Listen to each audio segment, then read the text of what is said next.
یہ پاک سید عالم صلی اللہ علیہ وسلم نے ہمیشہ قربانی فرمائی، ہمیشہ۔ آج تو حضور نے ایک فرمایا، اللہ ہم سب کو حج کی توفیق عطا فرمائے اور بار بار حج کی توفیق دے۔ صحابہ نے 40 حج فرمائے ہیں، 50 حج فرمائے، حضرت فضیل بن عیاض نے 60 حج فرمائے۔ اللہ توفیق دے، قبول فرمائے اور اللہ سب کو بار بار وہ موقع نصیب فرمائے۔ تو نبی پاک صلی اللہ تعالیٰ علیہ وسلم نے حج ایک فرمایا، قربانی حضور جس دن مدینے آئے اس وقت شروع فرمائی، اور ہر سال حضور قربانی دیتے تھے، ہر سال 2 جانور ذبح فرمائے۔ یا رسول اللہ صلی اللہ تعالیٰ علیہ وسلم 2 کا کیا مقصد فرمایا؟ ایک میری طرف سے، ایک میری غریب امت کی طرف سے۔ یا رسول اللہ صلی اللہ علیہ وسلم کس طرف سے فرمایا؟ ایک میری طرف سے، ایک میری امت کی طرف سے۔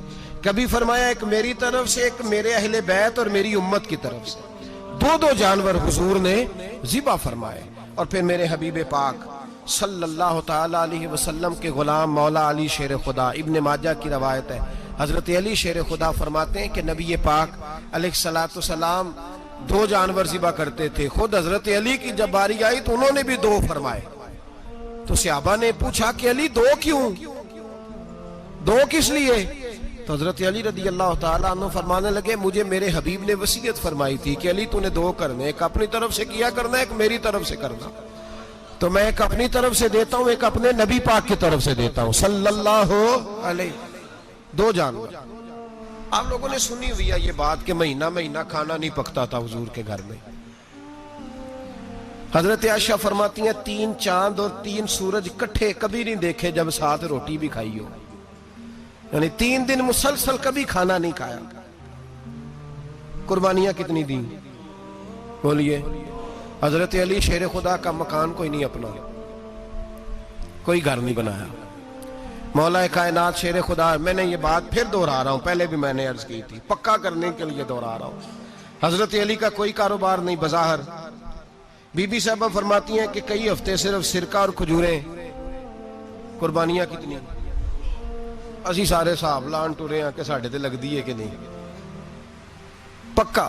اور پھر جب بات ہوتی ہے دینے کی تو ماحول اور ہوتا ہے، جب لینے کی باری ہوتی ہے تو ماحول اور ہوتا ہے۔ قربانی واجب ہے اس شخص پر جس کے پاس 52.5 تولے چاندی یا 7.5 تولے، لیکن میں 7.5 تولے والا فتویٰ نہیں دیتا، میں 52.5 تولے چاندی والا فتویٰ دیتا ہوں، اس لیے کہ 52.5 تولے چاندی تو شاید تولہ یا 1.5 تولہ سونے کے برابر ہی ہو جائے، ٹھیک ہے نا جی؟ تو 7.5 تولے سونا 50-60 ہزار روپیہ جس آدمی کے اکاؤنٹ میں موجود ہے وہ قربانی کرے۔ بلکہ امام شافعی رحمۃ اللہ علیہ فرمایا کرتے تھے جس نے 3 کمروں کو تالا لگایا ہوا ہے وہ 3 کمرے فارغ ہیں، اس کے کسی کام کے نہیں، ان کی قیمت کا حساب لگائے۔ چھت پہ سٹور بنا دیا ہے، کوئی مطلب نہیں اس کا، اور جو ویسے رکھی ہوئے ہیں کوئی معنی ہی نہیں کمرے کا، فرماتے تھے حساب لگائے، قربانی کرے۔ رب کریم کی بارگاہ میں دینے کا جب معاملہ آیا تو گول کر گیا کام۔ میرے رسول کائنات سرور عالم صلی اللہ علیہ وسلم کا جب اپنے لیے چیزیں استعمال کرنے کا ماحول ہے تو محبوب پاک علیہ السلام نے مہینہ روٹی نہیں پکائی۔ یہاں جو آدمی ہر جمعرات کو 4 کلو بکرے کا گوشت پکاتا ہے اور ہر تیسرے دن مرغی کا گوشت لاتا ہے، وہ قربانی کی باری آتی ہے تو کہتا ہے میرے پہ لگتی نہیں۔ وہ ٹھیک ہے ابا جی لے آئے، ابا جی کی طرف سے قربانی ہے، اس دفعہ ابا جی کی، اگلی دفعہ اماں جی کی، اس سے اگلی دفعہ دادی جی کی۔ او خدا کے بندو، جس آدمی کے پاس پیسے ہیں پہلے اپنی قربانی واجب ہے۔ میری بات کی سمجھ آ رہی ہے عزیزوں کو؟ جو آدمی صاحب استطاعت ہے پہلے کس کی قربانی کرے گا؟ وہ کمائی کرتا ہے، اس کے اپنے اکاؤنٹ میں تنخواہ آتی ہے، ابا جی کے اکاؤنٹ میں نہیں آتی۔ اس نے اپنا بینک بیلنس چوری بھی رکھا ہوا ابا جی سے۔ پہلے اپنی قربانی کرے، اگر اس کو شوق ہے، دل کرتا ہے تو ایک اور خریدے، پھر ابا جی کی طرف سے کرے۔ اگر اللہ نے توفیق دیا تو ایک اور خریدے، اماں جی کی طرف سے کرے، اور اگر اس کے دل کو اللہ ٹھنڈک عطا کرے، سکون کرے تو پھر اپنے رسول کی طرف سے بھی قربانی دے، پھر اپنے محبوب کی جانب سے بھی قربانی کرے۔ نبی پاک صلی اللہ تعالی علیہ وسلم نے ہر سال 2 قربانیاں دی، 10 سال، کل کتنی ہوگی 10 سالوں میں؟ بولیے۔ اور جب حضور حج کرنے گئے نبی پاک نے 63 اونٹ ذبح فرمائے، ایک اونٹ میں کتنی قربانیاں ہوتی ہیں؟ 63 اونٹ حضور نے ذبح فرمائے. اور حدیث بڑی مزیدار ہے. حضرت ابو ہریرہ رضی اللہ تعالیٰ عنہ فرماتے ہیں کہ جب اونٹ ذبح کرنے کی باری آئی تو ہم سوچ رہے تھے، پریشان تھے کہ یہ تو بڑا مشکل ہے ذبح کرنا، بڑا مشکل ہے، اس کو تو نہر کرنا پڑتا ہے، گرانا پڑتا ہے، باندھنا پڑتا ہے. سب سے مشکل کام اونٹ ذبح کرنا ہے. تو نبی پاک صلی اللہ علیہ وسلم کی تو عادت کریمہ ہے، اپنے ہاتھ سے ذبح کرتے ہیں حضور. وہ ہمارا اللہ خیر کرے، اب اللہ ہی حافظ ہے. ذبح کرنا تو دور کی بات ہے. ہمارا جو BA پاس لڑکا ہے نا، اس کو ڈر آتا ہے جانور کے پاس کھڑے ہوتے بھی. کہتے ہیں بچوں کو اندر لے جاؤ، 10 سال کا 12 سال کا، اس کو اندر لے جاؤ، ذبح کرنا ہے، روئے گا. اور بس کرو یار، یہ کس قوم سے تمہارا تعلق پڑ گیا ہے؟ ہمارے تو 12 اور 14 سال کے معوذ اور معاذ ابو جہل کی گردن کاٹ کے رکھ دیا کرتے تھے. اور تو بچہ بکرا ذبح کرنے سے ڈرا رہا ہے. اس کو کھڑا کر لا کے. قربانی تو جہاد کی ٹریننگ ہے. وہ کھڑا کر، اس کو کہا بیٹا یہاں کھڑا ہو، اللہ کے رستے میں بکرے کی گردن کاٹنی ہے. اگر کوئی شخص خدا رسول کے دین کی مخالفت کرے، کفر کا جھنڈا اٹھائے، تو اس کی گردن بھی کاٹنی ہے. یہ ٹریننگ ہے بچوں کے لیے. یہاں عجیب ماحول ہے، ڈر لگ رہا ہے، پیچھے ہٹ جاؤ. اور جس صاحب کی قربانی ہے وہ بھی کوئی 1.5 کلومیٹر کے فاصلے پہ کھڑے ہیں، دور کھڑے ہو کے دیکھ رہے ہیں. نفیس ہی بڑے ہیں جناب، لطیف ہی بڑے ہیں. کپڑوں کو کوئی قطرہ خون کا لگ گیا تو بڑی مصیبت بن جائے گی. اور امیر آدمی، اس کا تو گھر کسائی نے خود فون کیا ہے کہ صاحب سب سے پہلے میں آپ کے گھر آؤں گا. اس کو پتہ ہے کہ منہ مانگی قیمت ملے گی. مہربانی فرمائے، قربانی میرے رسول پاک صلی اللہ علیہ وسلم سے زیادہ نفاست والی طبیعت کسی کی نہیں. صحابہ کہتے ہیں اتنا حسین محبوب کا انداز تھا کہ کبھی کپڑوں پہ مکھی بھی نہیں بیٹھی تھی. اور حضور سے ہم سلام لیتے تھے، دست مبارک چومتے تھے تو ہمارے ہاتھوں سے کستوری کی خوشبو آنے لگتی تھی. اور فرماتے ہیں نبی پاک کا ہاتھ یوں ہوتا تھا کہ برف بھی اتنی ٹھنڈی نہیں جتنا پیارا حضور کا ہاتھ ٹھنڈا ہوتا تھا. پھر بھی حضور دست مبارک میں خنجر پکڑتے، جانور کو لٹاتے اور اپنی طامت کو سمیٹتے، اور اللہ کے حبیب گھٹنا رکھتے اس کی گردن پر، اور بسم اللہ اللہ اکبر کہہ کے ذبح فرماتے. حضور خود دست مبارک سے.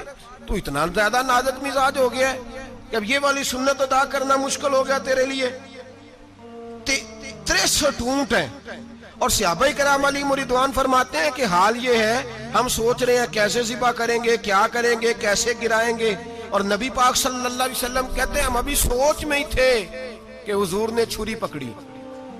خنجر جب حضور نے اٹھایا تو فرماتے ہیں اونٹ دوڑتا ہوا آیا اور نبی پاک کے سامنے آ کے لیٹ گیا.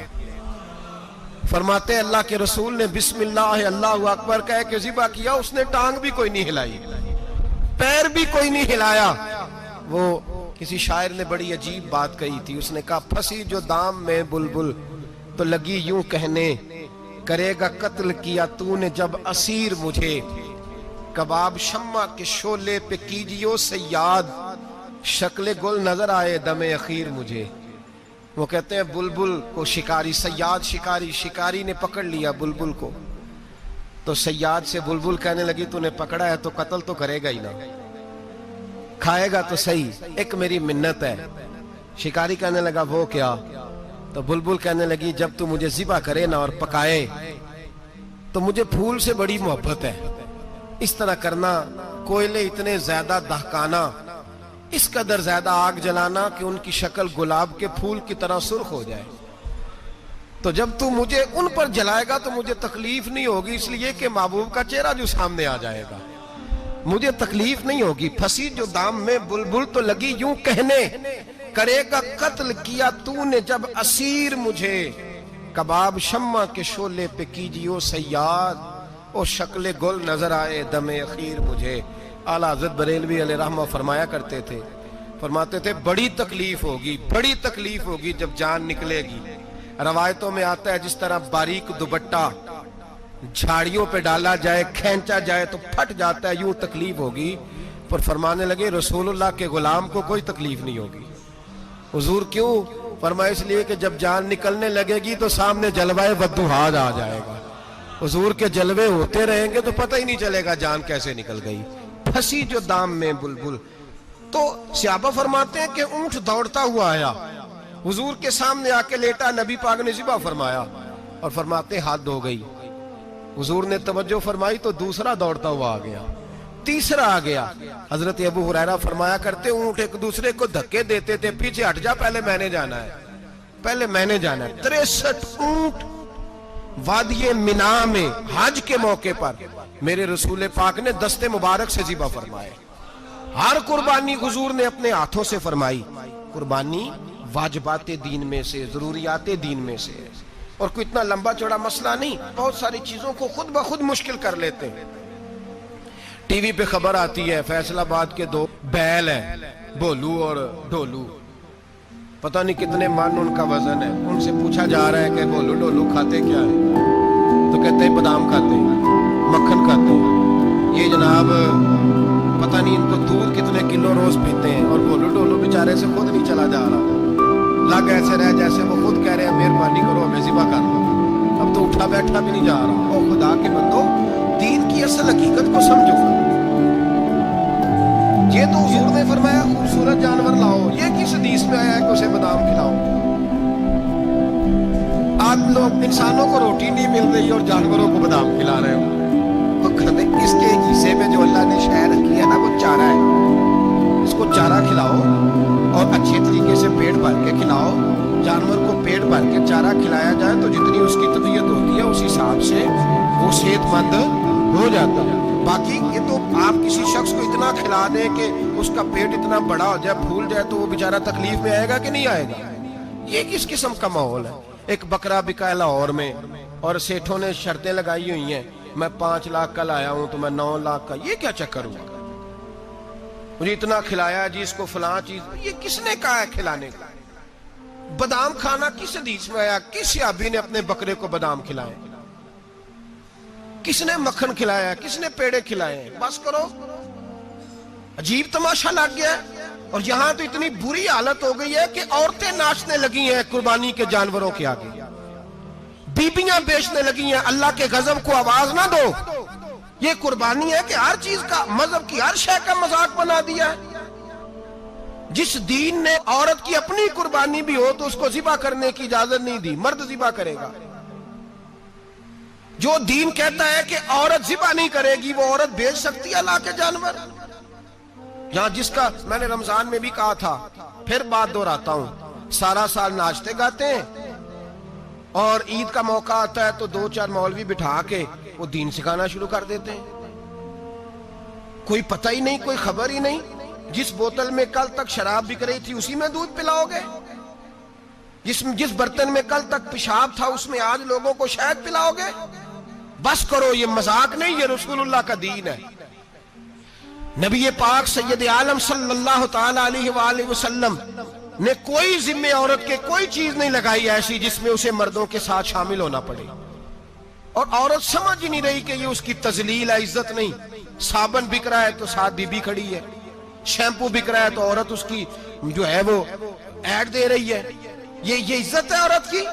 رسوا کر دیا تم نے ہر شے میں عورت. اب قربانی کا جانور بھی بی بی بیچے گی؟ غیرت کہاں گئی اس قوم کی؟